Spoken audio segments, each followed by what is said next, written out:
I've honestly been walking around today trying to figure out how to do this video. I've been asked by a lot of people over the last week about the Covington Catholic all-boys high school group that was in Washington, D.C., and the African-American protesters, for lack of a better term, that were taunting them, and the whole crisis PR media melee that ensued from that. Look, the bottom line is the media screwed up. They took a photo out of context, didn't have the full story, and ran with it because they knew it would sell ads. They knew it would get viewers. They knew it would get impressions. So, that being said, there's really no defense of the media. Having said that, though, the question still comes back to who was right and who was wrong, and who has got to do the most damage control, whether it's the Native American elder, whether it's the African American protesters, or whether it's high school students.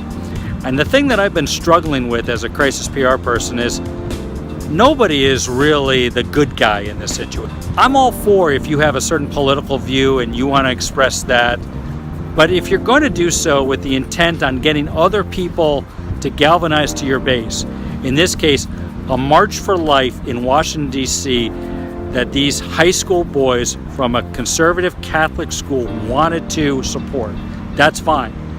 But the idea of wearing the Make America Great Again hats was only there to incite trouble.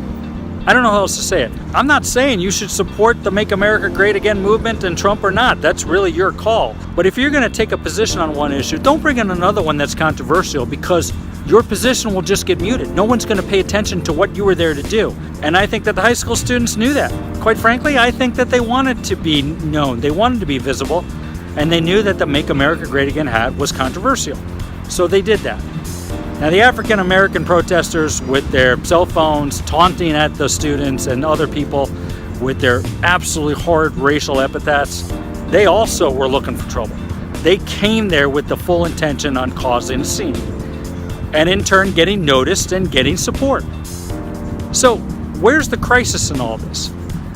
A crisis PR event typically occurs because an organization or an individual does something without thinking, does something without forethought, didn't really put together two and two before they made a statement or conducted an act, and now they've got to walk it back. And how you do so in a transparent and open and empathetic manner.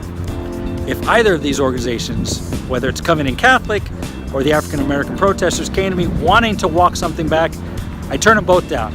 They weren't there to espouse a position. Both of those organizations were there, quite frankly, to pick a fight.